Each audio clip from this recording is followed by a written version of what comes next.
Okay, good evening, friends. Now we will discuss about budget, fiscal policy. What is the use of budget and fiscal policy? What are what are their significance, and what are the documents that are related to the budget? What are the funds that are related to the budget? Vote on account, and what is the meaning of budget? Okay, like that we will discuss one by one. Okay, what are their objective of budget and fiscal policy? Okay. What are the funds that are consolidated contingency public fund? Okay. What is vote on account? This will discuss. After that, we will discuss tax and taxes. Okay, budget. In introduction, we will see what is fiscal policy, what is budget, what is significance and meaning of budget and fiscal policy, three documents that are presented in budget, what are the three funds mentioned in constitution that are regarding to the this budget, what is vote on account. Okay, we will see all this one by one. Budget. What is budget? Budget is nothing but it is leather bag. Meaning is leather bag. It is a French word. It is leather bag. Means finance minister kept all his documents in this leather bag and goes to parliament to present budget. That's why this is called as budget. Okay. The term budget actually not mentioned in constitution. In constitution only annual financial statement is mentioned. Budget is not mentioned. Budget అనేది French word నుంచి వచ్చింది. రియల్గా meaning ఏంటంటే ఒక leather bag అని. Leather bag అనేది ఏంటి, దీంట్లో మనం అన్ని ఫైల్స్ డాక్యుమెంట్స్ మనం బడ్జెట్కి సంబంధించినవి దీంట్లో పెట్టుకొని పార్లమెంట్కి వెళ్ళి బడ్జెట్లో ముందుకు వచ్చేవాళ్ళు. అందువలన దీన్ని బడ్జెట్ అనే పేరు వచ్చింది. ఓకే, నెక్స్ట్ బడ్జెట్ అనే పదము మన రాజ్యాంగంలో ఎక్కడా కూడా మెన్షన్ చేయలేదు. Okay, only annual financial statement అనే పదాన్ని మాత్రమే కాన్స్టిట్యూషన్లో పొందుపరిచారు. అదే టైంలో finance minister presents which documents were produced by or presented by finance minister during budget. What are that? Annual financial statement that is related to expected income and expenditure for the next financial year. Annual financial statement అంటే ఏంటంటే next year మనకు వచ్చే రాబడి, అంటే పన్నుల రూపంలో కానీ ఆ విధంగా వచ్చే రాబడి మరియు మన ఖర్చుల గురించి వీళ్ళు విడుదల చేసే లేదా అక్కడ పార్లమెంటులో విడుదల చేసే దాన్నే స్టేట్మెంట్నే యాన్యువల్ ఫైనాన్షియల్ స్టేట్మెంట్ అంటారు. Okay, next finance bill. What is finance bill? So in order to run the government, we have to collect taxes. How to collect taxes? What are the tax rates? Suppose direct tax, indirect tax, GSTs, like that. What are the taxes rate that are related to finance bill? Okay. Appropriation bill. What is appropriation bill? In order to spend money from Consolidated Fund of India, we have to take permission from Parliament. That is called appropriation bill. Okay, when consolidated fund is there, whatever the taxes we are collecting, that goes to Consolidated Fund of India. Okay, after the Parliament approval, we can get that amount to spend on public by appropriation bill. Once the appropriation bill become act, we can spend money from Consolidated Fund of India. Okay, next. Already we have seen that what is the budget.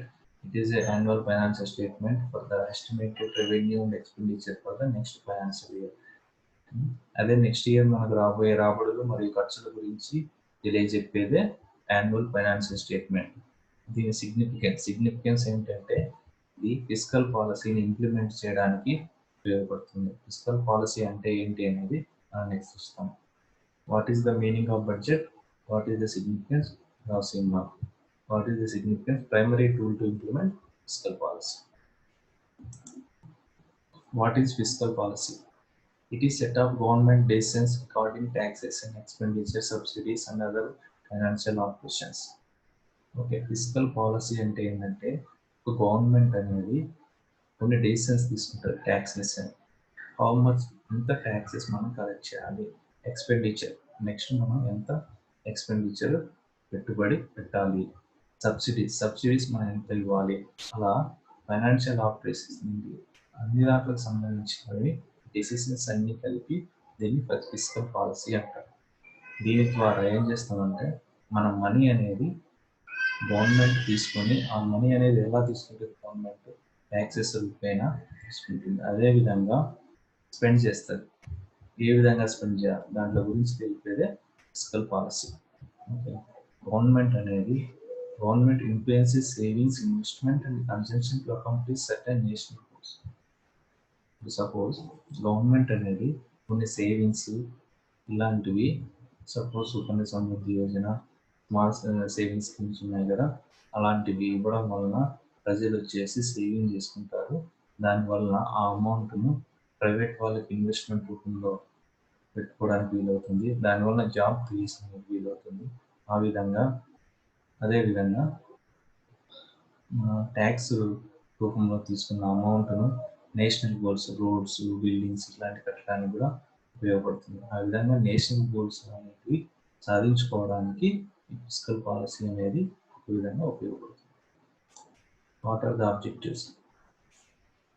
Fiscal policy అంటే ఏం చూసాం, దాని objectives అంటే ఏం చూస్తాం. Price control, తర్వాత price stabilisation.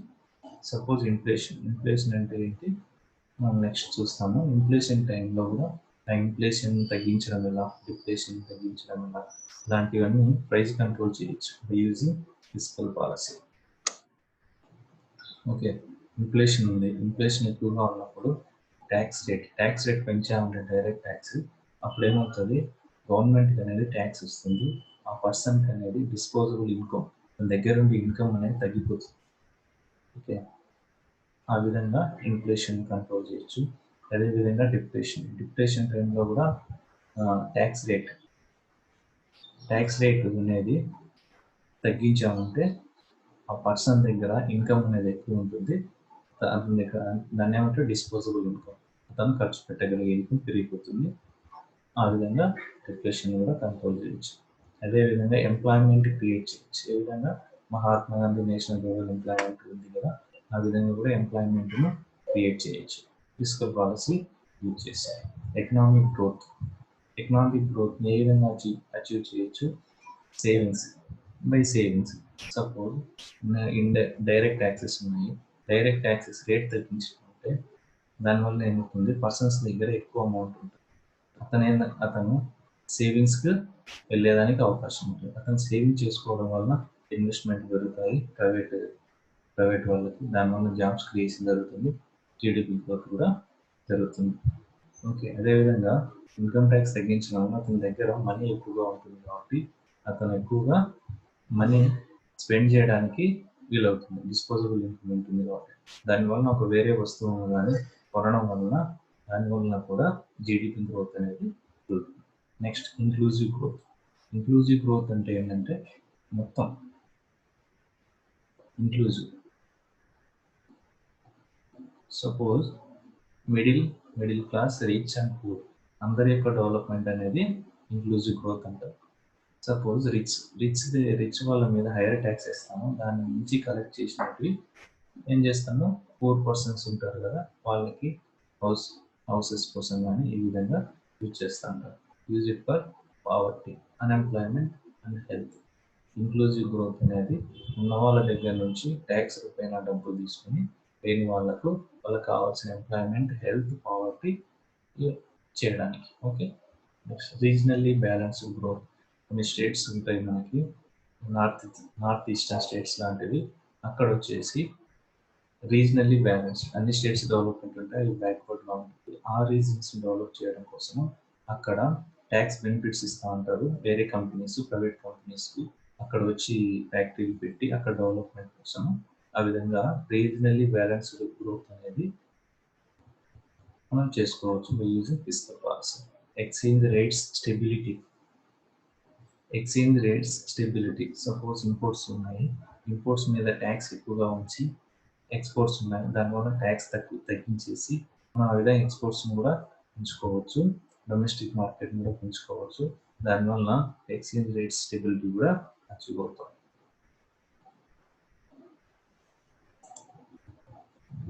Next, we will see 3 documents that are related to budget. Annual financial statement అంటే ఏంటి? Already we have seen that, ఇంతకుముందే చూసాము. ఆర్టికల్ 112 ప్రకారము యాన్యువల్ ఫైనాన్షియల్ స్టేట్మెంట్ అంటే నెక్స్ట్ ఇయర్ రిసీప్ట్స్ అంటే ఇన్కమ్ వచ్చేది, ఎక్స్పెండిచర్ ఖర్చు పెట్టేది, దాని గురించి తెలిపే స్టేట్మెంటే అది. Next finance bill. మనం ఏం చేస్తున్నామంటే పార్లమెంట్ అప్రూవల్ కావాలి. ఇంత ట్యాక్సెస్ మనం కలెక్ట్ చేస్తున్నాము, ఇంత కలెక్ట్ చేయాలి, ఇంత రేట్ ఉండాలి అనేది parliament approval is necessary according to article 265. Next, appropriation bill. What is appropriation bill? Already we have seen parliament approval is necessary to spend money from consolidated fund of India according to article 114. Okay, next, finance bill. Already we have seen parliament approval to collect taxes.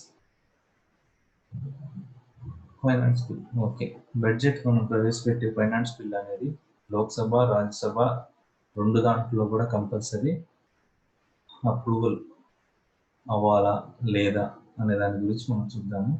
Finance bill అనేది ఇది కూడా ఒక money bill లాంటిది, ఎందుకంటే ఇది finance bill also relating to taxes like that, so it is also a money bill. Okay, under article 110. Money bill అనేది మనం కాన్స్టిట్యూషన్లో చూసాము.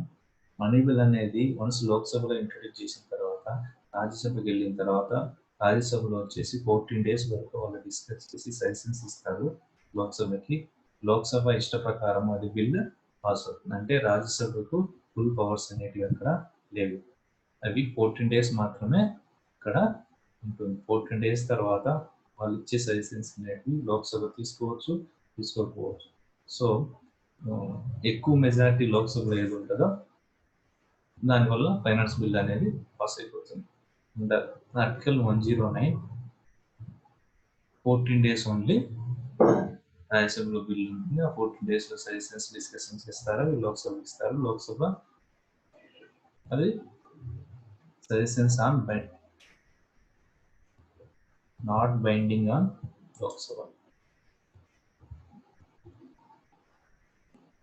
Okay, Rajya Sabha suggestions not binding on Lok Sabha. Okay, next, అదేవిధంగా ఇక్కడ పార్లమెంట్ అనేది ఫైనాన్స్ బిల్ అంటే ఏం చెప్పినామో ట్యాక్స్ కలెక్షన్ కోసం కొన్ని పెట్టేవే ప్రపోజల్సే ఇంట్లో ఫైనాన్స్ బిల్ అంటాం. Parliament cannot increase taxes proposals by government. Suppose government 5% tax పెట్టింది, అప్పుడు నెక్స్ట్ ఉండే ఎవరైనా సరే పార్లమెంట్ సభ్యులు దాన్ని కెనాట్ ట్యాక్స్ ఇంక్రీజెస్. సపోజ్ వాళ్ళు వచ్చేసి 5% ఉంటే 3%, 2% తక్కువ ఉండాలని చెప్పచ్చు, కానీ ఎక్కువ ఉండాలని మాత్రము చెప్పకూడదు. Okay, cannot increase taxes proposals by government. Finance bill does not have non tax related proposals. Okay, finance bill tax proposals సంబంధించినవి కాకుండా ఉండదు. అదేవిధంగా ఫైనాన్స్ బిల్ అనేది మనీ బిల్లా కాదా అని చెప్పేది ఎవరంటే స్పీకర్. ఫైనల్ డెసిషన్ ఏంటంటే speaker. Who decides finance bill is money bill or not is Lok Sabha speaker, the article 103. Okay, next, consolidated fund of India. మనం ఆల్రెడీ చూసినాము, ట్యాక్స్ ఈ విధంగా మనం మనీ రిసీవ్ చేసుకున్న తర్వాత కన్సాలిడేటెడ్ ఫండ్ ఆఫ్ ఇండియా లేకపోతుంది. Okay, అదే ఏంటంటే incoming revenue like direct and indirect taxes. Direct taxes, indirect taxes మనకు ఉంటాయి కదా, అవన్నీ కూడా కన్సాలిడేటెడ్ ఫండ్ ఆఫ్ ఇండియా పోతుంది. లోన్స్ బారోడ్, మనం లోన్స్ వేరే కంట్రీస్ నుంచి తీసుకునేట్టు కూడా పోతుంది. లోన్స్ రికవర్డ్, మనం లోన్స్ ఇచ్చిన తర్వాత వాళ్ళు రికవరీ ఇచ్చింటారు కదా అమౌంట్ రిటర్న్, అది కూడా కన్సాలిడేటెడ్ ఫండ్ ఆఫ్ ఇండియా అయిపోతుంది under article 266. Parliament approval necessary to spend money unless charger expenditure. ఈ పార్లమెంట్ అనేది ఈ నెక్స్ట్ ఎక్స్పెండిచర్ స్పెండ్ చేయాలంటే పబ్లిక్ కోసము పార్లమెంట్ అప్రూవల్ అనేది compulsory. How to get approval? Appropriation bill మనం ఆల్రెడీ చూసిన బిల్ అనేది యాక్ట్ అయిన తర్వాత బిల్ వచ్చేసి గవర్నమెంట్ అనేది మన కన్సాలిడేటెడ్ ఫండ్ నుంచి అమౌంట్ తీసుకొని స్పెండ్ చేస్తారు. Okay, next contingency fund. Article 267 ప్రకారం అన్ఫోర్సీన్ ఎమర్జెన్సీ కండిషన్స్ ఏదైనా కాలామిటీస్ లైక్ డిజాస్టర్స్ లైక్ దట్ అవి అలాంటివి ఉన్నప్పుడు 500 crores అనేది అమౌంట్ ఈ ఫండ్ కింద ఉంటుంది. ప్రెసిడెంట్ అప్రూవల్ తీసుకొని దీన్ని ఖర్చు పెట్టవచ్చు. ఫస్ట్లో వచ్చి ఇనిషియల్గా పార్లమెంట్ పర్మిషన్ అవసరం లేకుండా ఖర్చు పెట్టుకోవచ్చు. తర్వాత వచ్చేసి పార్లమెంట్ అప్రూవల్ తర్వాత తీసుకుంటారు. Okay, this is contingency fund. Next public account fund. Article 266 ప్రకారం పబ్లిక్ అకౌంట్ అనేది కూడా ఉంటుంది. ఇదేంటంటే governments public savings like provident funds, money orders, small savings ఉంటాయి కదా, ఇవన్నీ కూడా పబ్లిక్ అకౌంట్లో ఉంటాయి. దీంట్లో పార్లమెంట్ అప్రూవల్ అనేది అవసరం లేదు. Okay, vote on account. Vote on account ఏంటి? సపోజ్ బడ్జెట్ అనేది మనము ఫిబ్రవరి లాస్ట్లో ఇంత ముందు పెట్టేవాళ్ళు దాన్ని అప్రోప్రియేషన్ బిల్ పెట్టి ఇంత స్పెండ్ చేయాలని కన్సాలిడేటెడ్ ఫండ్ ఆఫ్ నుంచి తీసుకోవాలంటే అప్రోప్రియేషన్ బిల్ మనకి పాస్ అవ్వాలి. అది బిల్ అనేది యాక్ట్ అవ్వడానికి కొంత టైం పడుతుంది, 1 month 2 months. ఆ 2 months వరకు మనం స్పెండ్ చేయడానికి మన దగ్గర అమౌంట్ ఉండదు. దానికోసం వచ్చేసి ఓటాన్ అకౌంట్ అనేది ఒకటి ఉంటుంది. అంటే కొద్ది రోజులు స్పెండ్ చేయడం కోసము అమౌంట్ అనేది తీసుకుంటారు, దాన్ని ఓటాన్ అకౌంట్ అంటారు. Parliament allows government to spend money from consolidated fund of India up till the approval of appropriation bill passed in. So, ఆ కొద్ది రోజులు అంటే 2 months కోసం ఓకే ఎంత బడ్జెట్ అంత తీసుకుంటారు, దాన్ని 1/6 అమౌంట్, దాన్ని vote on account. Next economic survey. Suppose 2020లో బడ్జెట్ పెట్టేటప్పుడు దానికంటే ముందు రోజు వచ్చేసి ఎకనామిక్ సర్వేని రిలీజ్ చేస్తారు. అది వచ్చేసి కంపల్సరీ కాదు, జనరల్గా అదొక ప్రొసీజర్. ఆ విధంగా ఎకనామిక్ సర్వే అంటే లాస్ట్ 2019-20 వరకు మనకు వచ్చేసి పాస్ట్లో మనకు జరిగిన ఖర్చులు ఇవన్నీ దాంట్లో గురించి ఉంటుంది. 2 volumes ఉంటుంది. ఫస్ట్ వాల్యూమ్లో సైసెన్స్ ఇలాంటివి ఉంటాయి. సెకండ్ వాల్యూమ్లో వచ్చేసి గోల్డ్ వచ్చేసి దానికి సంబంధించిన ఇన్కమ్ అండ్ ఎక్స్పెండిచర్ ఉంటుంది. Previous year data, revenue and expenditure. That is called economic survey. Next finance ministry and its department. Finance ministry ఉంటుంది. ఫైనాన్స్ మినిస్ట్రీ అతని దగ్గర ఆ మినిస్ట్రీకి సంబంధించిన డిపార్ట్మెంట్స్ ఏమైనా ఉంటాయి. ఎకనామిక్ అఫైర్స్ ఉంటుంది. Economic affairs who is the chief economic advisor ఉంటాడు. అతని అండర్లో preparation of budget, interest rates, small saving schemes ఇవన్నీ కూడా ప్రిపేర్ చేస్తారు under economic affairs department. Next expenditure department. Controller general of accounts ఉంటాడు. వచ్చేసి కన్సాలిడేటెడ్ ఫండ్ ఆఫ్ నుంచి ఎంత అమౌంట్ మనం తీసుకోవాలి ఇవన్నీ కూడా ఎస్టిమేట్ చేస్తారు. నెక్స్ట్ రెవెన్యూ వచ్చి ట్యాక్సెస్ ఎంత కలెక్ట్ చేయాలా, ఏమి రేట్స్ ఇవన్నీ కూడా central board of direct taxes, central board of excise and customs ఇవి ఈ డిపార్ట్మెంట్ రెవెన్యూ డిపార్ట్మెంట్ కింద ఉంటాయి. Next financial services. Public sector financial intermediate, PSP, recapitalization, financial inclusion schemes, దీంట్లో గురించి ఫైనాన్షియల్ ఆపరేషన్స్ గురించి ఈ డిపార్ట్మెంట్స్ వస్తాయి. నెక్స్ట్ దీపం అనేది ఈ డిపార్ట్మెంట్ ఏం చేస్తుందంటే department of investment and management. Okay, అంటే డిజిన్వెస్ట్మెంట్ ఏదైనా ఎల్ఐసి, సమ్ పిఎస్సిస్ అవి డిజిన్వెస్ట్మెంట్ చేయడానికి దీపం అనేది ఉంటుంది. ఈ డిపార్ట్మెంట్స్ ఉంటాయి. నెక్స్ట్ బడ్జెట్ అనేది ఏంటంటే బడ్జెట్ ఈజ్ నథింగ్. బడ్జెట్ అనేది 2 parts, revenue budget, capital budget. What is revenue budget, what is capital budget? Revenue budget అనేది ఏంటంటే that is related to 1 year or less than 1 year. Okay, revenue budget అనేది ఒక 1 yearలో income and expenditure for 1 year or less than 1 year దాని గురించి తెలిపేది revenue budget. The capital expenditure, capital budget అనేది that is this tells about income and expenditure for the more than 1 year. Capital అనేది ఏంటంటే assets create చేయడానికి ఉపయోగపడే suppose dam ఇలాంటివన్నీ దీంట్లో వలన ఫ్యూచర్లో రిటర్న్ ఇన్కమ్ వస్తుంది.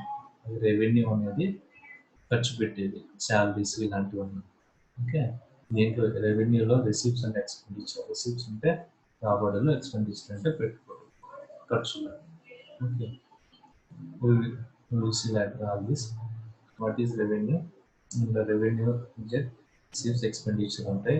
రిసిప్ట్స్ లో ఏమేమి ఉంటాయంటే డైరెక్ట్ ట్యాక్సెస్ ఇవన్నీ ఉంటాయి. నాన్ ట్యాక్సెస్ కూడా కొన్ని ఉంటాయి, అవి కూడా మనం చూస్తాం. నాన్ ట్యాక్స్ రిసిప్ట్స్ ఏవేవి, ట్యాక్స్ రిసిప్ట్స్ ఏవి, ట్యాక్స్ రిసిప్ట్స్ ఏవి direct and indirect. Okay, next non tax receipts ఏంటంటే ఇంట్రెస్ట్ రిసీవ్స్ ఆన్ లోన్స్. మనం లోన్స్ కొందరికి ఇచ్చింటాము, అవి ఇంట్రెస్ట్ వస్తుంది, దాన్ని వేస్తారు, అది కూడా రిసిప్ట్ కూడా తీసుకుంటారు. ఇన్కమింగ్ అమౌంట్ ఏమేమి ఉంటుంది, ఎవరైనా వేరే కంట్రీస్ ఏదైనా కూడా గ్రాంట్స్ ఇచ్చాయని మనకి, అది కూడా రిసిప్ట్స్ కింద వస్తుంది. నెక్స్ట్ ఇంకా ఇలాంటివన్నీ రిసిప్ట్స్. నెక్స్ట్ మనము ఇప్పుడు చూస్తాం ట్యాక్సెస్ గురించి చూస్తాము. రిసిప్ట్స్ లో ట్యాక్సెస్ ఉంటాయి, డైరెక్ట్ ఇండైరెక్ట్ ట్యాక్సెస్. ఇప్పుడు మనం డైరెక్ట్ ట్యాక్సెస్ గురించి చూస్తాం. Okay,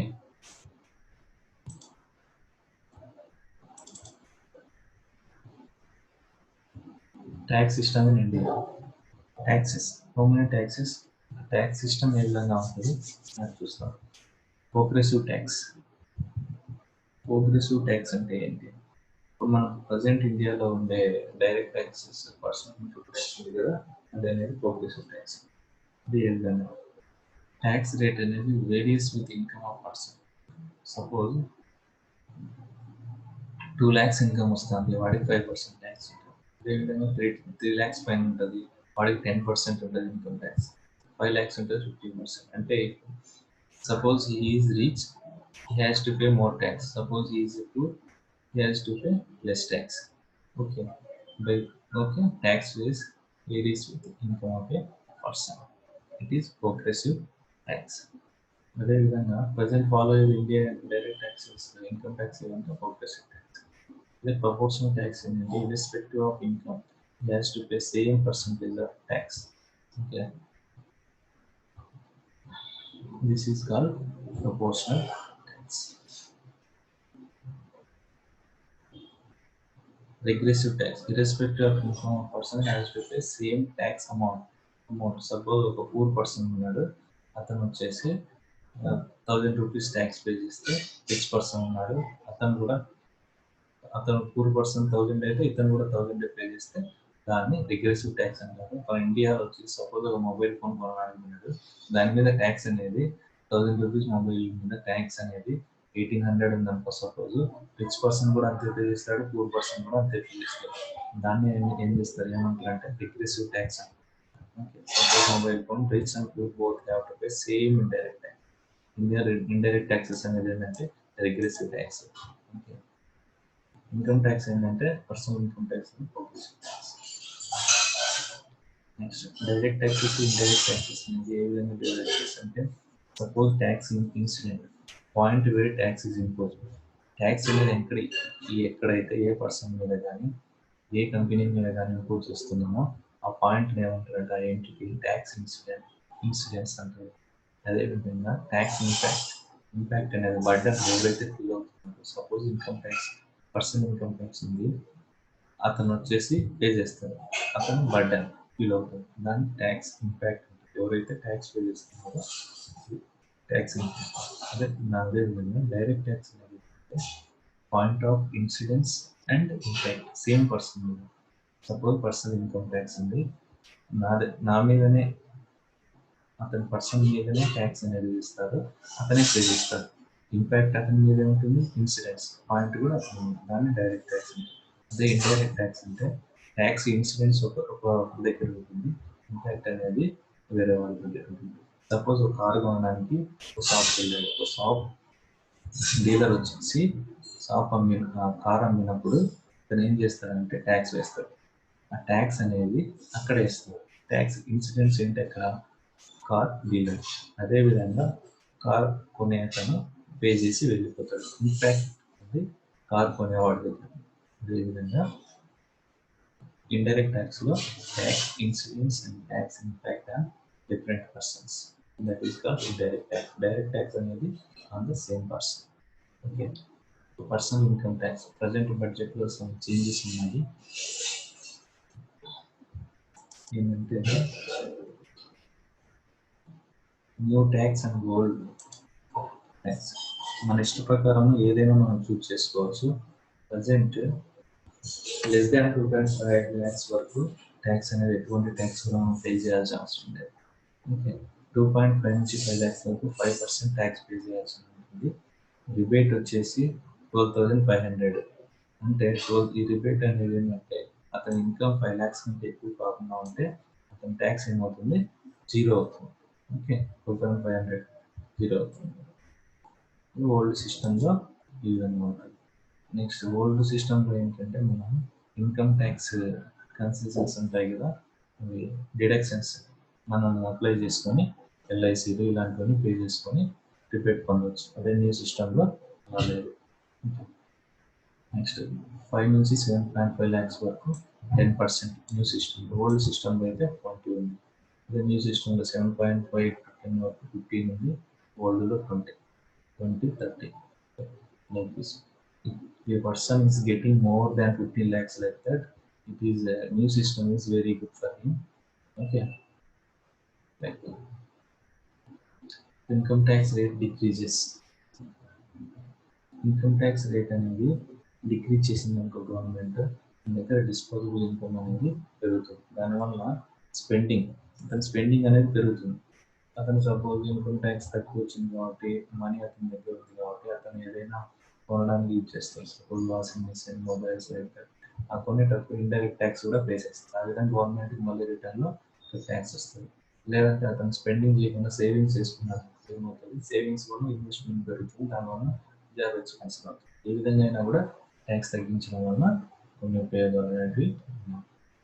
main indirect ట్యాక్సెస్లో corporation tax వల్ల ఎక్కువ మనము గవర్నమెంట్కి ఆదాయం వస్తుంది. What is corporation tax and profits of corporation companies.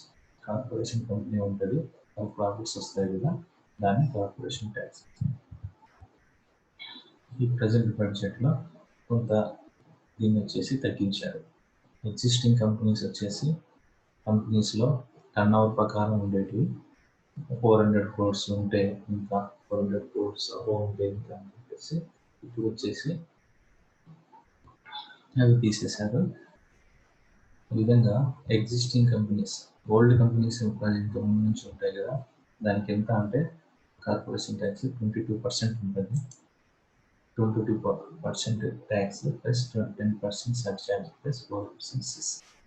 Okay, surcharge అంటే ట్యాక్స్ అమౌంట్ మీద 10% ఉంటుంది, మళ్ళీ రెండు దాంట్ల మీద మళ్ళీ 4% సెస్ ఇస్తారు. దాన్ని ఇది వచ్చేసి నెక్స్ట్ అదే న్యూ కంపెనీస్ అంటే అక్టోబర్ 2019 నుంచి అప్లై చేసుకున్న కంపెనీలకు రిజిస్ట్రేట్ అయిన కంపెనీలకు 15% ప్లస్ సర్చార్జ్ 10%, సెస్ కూడా 4% ఉంటుంది. అందువల్ల న్యూ కంపెనీలకు 15% మాత్రమే కార్పొరేషన్ ట్యాక్స్. ఫారిన్ కంపెనీస్కి అయితే 40% ప్లస్ సర్చార్జ్ ప్లస్ సెస్, దీని మాదిరి 40% ఉంటుంది. ఫారిన్ కంపెనీస్కి minimum alternate tax 15%. Minimum alternate tax ఎందుకు ఇస్తారంటే సమ్ కంపెనీస్ జీరో ప్రాఫిట్ చూపిస్తూ ఉంటాయి. అలాంటి కంపెనీస్ మినిమం 50% పే చేయాలని చెప్పేసి మినిమం ఆల్టర్నేట్ ట్యాక్స్ వచ్చింది. ఇంత బడ్జెట్ ముందు 18.5 ఉన్నది, ఇప్పుడు 15% తగ్గించింది. ఇది minimum alternate tax. Next corporation tax and startups ఉంటాయి కదా, ఇన్నోవేటివ్ వేలో దాంట్లో కోసం అనేది కొంచెం వచ్చేసి ట్యాక్స్ బెనిఫిట్స్ ఇచ్చినట్టు 10 years స్టార్ట్ చేసిన 10 years లోపల 3 years వరకు వాళ్ళకి ఈ బెనిఫిట్స్ ఇస్తున్నారు. ఆ బెనిఫిట్స్ ఏంటంటే ట్యాక్స్ బెనిఫిట్స్ ఈ విధంగా వస్తాయి. 3 years annual turn over less than 100 and 10 years. Dividend distribution tax. What is dividend distribution tax అంటే ఏంటంటే dividend distribution. Share holders, suppose ఒక కంపెనీలో షేర్ హోల్డర్స్ ఉంటారు. వాళ్ళకి అమౌంట్ వచ్చేసి ప్రాఫిట్ అనేది డివైడ్ అవుతుంది, దాని డివిడెండ్ అంటారు. ఆ డివిడెండ్ మీద ట్యాక్స్ అనేది వేస్తారన్నమాట. దాన్ని డివిడెండ్ డిస్ట్రిబ్యూషన్ ట్యాక్స్ అంటారు. ఇప్పుడు ఏంటంటే డివిడెండ్ డిస్ట్రిబ్యూషన్ ట్యాక్స్ అనేది తీసేసి అతని పర్సన్కి వస్తుంది కదా, అతని పర్సనల్ ఇన్కమ్లోనే అమౌంట్ ఇప్పుడు కౌంట్ చేస్తారు. ఇంతకుముందు వచ్చేసి ఒక పూర్ పర్సన్ ఉన్నాడు, అతను వచ్చేసి జనరల్గా అతని ఇన్కమ్ వచ్చేసి పర్ ఇయర్కి వచ్చేసి 50,000 మాత్రమే. కానీ సపోజ్ మంచి కంపెనీలో షేర్స్ తీసుకున్నాడు, దానివల్ల అతనికి లాభం ఎక్కువ వచ్చింది కాబట్టి అతను డివిడెండ్ డిస్ట్రిబ్యూషన్ ట్యాక్స్ కింద ఆ ట్యాక్స్ కింద ఎక్కువ పేమెంట్స్ 20% ట్యాక్స్ కట్టాల్సి వచ్చింది. కానీ ఇప్పుడైతే ఏం చేస్తారంటే ఆ ట్యాక్స్ అతని ఇన్కమ్ కలిపి పర్సనల్ ఇన్కమ్ ట్యాక్స్ ఎంత ఏ స్లాబ్లోకి వస్తుందో అది చూసి కట్టాల్సి వస్తుంది. దానివల్ల పూర్ పర్సన్కి మొత్తం తగ్గిపోతుంది. Next capital gain tax. Capital gain tax అంటే ఏంటంటే సపోజ్ మన దగ్గర ఒక ఇల్లు కొని ఉంటాము, అది 1 year 2 years తర్వాత దాని వాల్యూ పెరిగింది, మళ్ళీ అమ్ముకునేటప్పుడు మనము దానికి క్యాపిటల్ గెయిన్ కింద కొంత ట్యాక్స్ పే చేయాల్సి ఉండేది. కానీ ఇప్పుడు వచ్చేసి ఏదైనా ఫ్యూచర్ ఒక స్టార్ట్అప్ కానీ ఒక కొత్త ఇల్లు కానీ వేరే ఇల్లు ఏదైనా కొనాలనుకున్నప్పుడు తన హౌస్ని అమ్ముకున్నప్పుడు దానివల్ల దానికి క్యాపిటల్ గెయిన్ ట్యాక్స్ కట్టాల్సిన అవసరం లేదు. ఇంకా కొద్ది రోజులు నుంచి 2020 వరకు మార్చ్ వరకు కూడా capital gain tax and selling of capital houses అనేది తీసేసి present budget capital gain tax ఎందుకంటే selling of capital.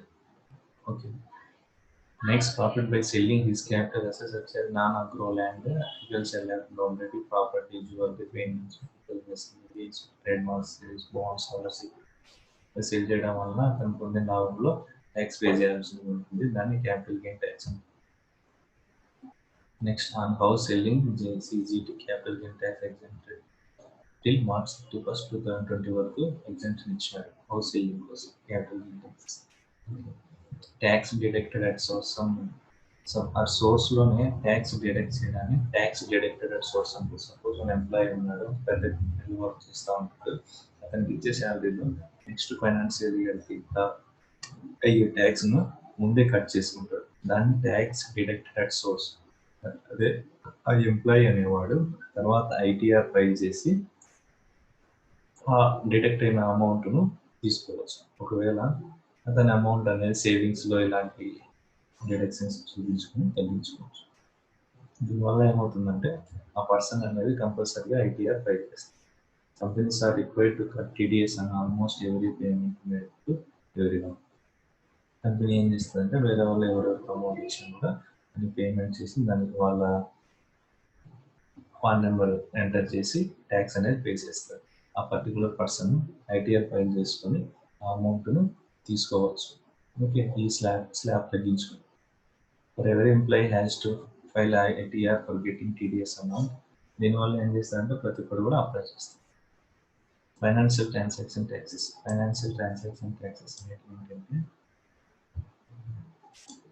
Amount change అవ్వడం వల్ల ఒక హ్యాండ్ నుంచి వేరే దానికి దానివల్ల దాంట్లో వేసిన ట్యాక్సేషన్ ఫైనాన్షియల్ ట్రాన్సాక్షన్స్ ట్యాక్సెస్ ఉంటారు. Token tax. టోకెన్ ట్యాక్స్ అనేది ఏంటంటే అమౌంట్ అనేది మారడం వల్ల ఇక్కడ నుంచి వేరే tax and all spot conversations of one currency into another currency. Suppose $1 నుంచి ఇక్కడ మార్చుకుంటూ పోతా ఉండడం వల్ల ట్యాక్స్ ఇస్తారు. దానివల్ల సపోజ్ ఫారెన్ ఇన్స్టిట్యూషన్ ఇన్వెస్టర్స్ ఎవరైనా వస్తారు, ఇక్కడ వస్తారు, సపోజ్ వేరే చోట లాభం ఉందంటే ఇక్కడ అమ్ముకొని అక్కడికి పోతారు, అక్కడి నుంచి ఇక్కడికి ఇలా చేంజ్ అవుతూ ఉంటారు. దానివల్ల దాన్ని ఆపేదాని కోసం టోకెన్ ట్యాక్స్ అనేది ఉంటుంది. దానివల్ల కొద్ది రోజులు speculative investment does not profitable. Suppose మన ట్యాక్స్ వేయడం వల్ల అది ప్రాఫిటబుల్ కాదు కాబట్టి అక్కడే ఉండి చేసుకుంటుంది. టోకెన్ ట్యాక్స్ అంటారు. STT securities transaction tax. Security transaction అంటే sale and purchase of shares ఉంటాయి కదా, సేల్ చేసినప్పుడు కానీ పర్చేజ్ చేసినప్పుడు కానీ ట్యాక్స్ వేస్తారు. ఇది కూడా రిమూవ్ చేసినప్పుడు. CTT commodities transaction tax. Non agro agriculture materials ఉంటాయి, సైట్ క్రియేట్ చేస్తారు కమ్యూనిటీస్ సెక్షన్లో. దాంట్లోనూ కమ్యూనిటీస్ ట్రాన్సాక్షన్ ట్యాక్స్ ఉంటుంది, ఇవి కూడా ప్రజెంట్ తీసేసుకోవాలి. ప్రజెంట్ దీంట్లో what are the merits of direct taxes. Direct taxes యొక్క మెరిట్స్ ఏంటి? డైరెక్ట్ ట్యాక్స్ అనేది ఈక్విటబుల్ ట్యాక్స్ అనేది పూర్ పర్సన్కు అతని ఇన్కమ్ పరంగా ఇస్తారు, రిచ్ పర్సన్కి అతని ఇన్కమ్ పరంగా ఇస్తారు. ఈక్వల్ అందుకే దీన్ని ఈక్విటబుల్ ట్యాక్స్ అంటారు. It is rich man can make to pay more than poor persons అంటే రిచ్ మ్యాన్ ఎక్కువ పే చేయాల్సి ఉంటుంది. ఓకే, కొన్ని సందర్భాల్లో ఆ పూర్ పర్సన్కి సపోజ్ 2.5 lakhs అంటే తక్కువ ఉంది, అతని ఇన్కమ్ ట్యాక్స్ కూడా పే చేయాల్సిన అవసరం లేదు. More elasticity, it is more elastic. Suppose income tax పెరిగిందంటే పర్సన్స్ దగ్గర అప్పుడు ఇమ్మీడియట్గా ఇన్కమ్ తగ్గిపోతుంది. అదేవిధంగా ఇన్కమ్ ట్యాక్స్ తగ్గించామంటే ఎంప్లాయీస్ దగ్గర ఇన్కమ్ ట్యాక్స్ అమౌంట్ పెరిగిపోతుంది. ఈ విధంగా మోర్ ఎలాస్టిసిటీ. మనం డైరెక్ట్ ట్యాక్స్ పే చేస్తున్నామంటే మనం అకౌంటబిలిటీ అనేది పెరుగుతుంది అనమాట. అంటే మన గవర్నమెంట్ ఎక్కడ స్పెండ్ చేస్తాను ఏమనేది కూడా ఒక అబ్జర్వ్ చేస్తూ ఉంటుంది. Direct tax increases the civic sense of the people. When the people are fully aware of the payment of taxes, they are also conscious the way of government spends the money. There isn't unproductive or wasteful expense. Government become careful in expenditure. ప్రజలు కూడా అడుగుతారు అన్నమాట, మన taxes అనేది amount ఎవరైనా తీసుకున్నామంటే దానికి రెస్పాన్సిబిలిటీగా government ఏం చేస్తుంది అనేది కూడా అబ్జర్వ్ చేస్తూ ఉంటారు. దానివల్ల గవర్నమెంట్ కూడా కేర్ఫుల్గా వర్క్ చేస్తుంది. Demerits. What are the demerits of direct taxes? Collection of tax is expensive.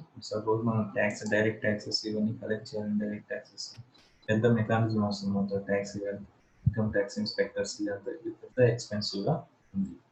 Next అదేవిధంగా ఎక్కువ ఇన్కమ్ ట్యాక్స్ కట్టించుకోవడం వలన, సపోజ్ కార్పొరేట్ ట్యాక్స్ ఇలాంటివి తీసుకోవడం వలన పర్సన్స్కి ఆ కంపెనీస్ డిస్కరేజ్మెంట్గా మారిపోతుంది. లేజినెస్ అనేది పెరుగుతుంది. కంపెనీస్ ఎక్స్పాన్షన్ అనేది ఎక్కువగా జరగదు.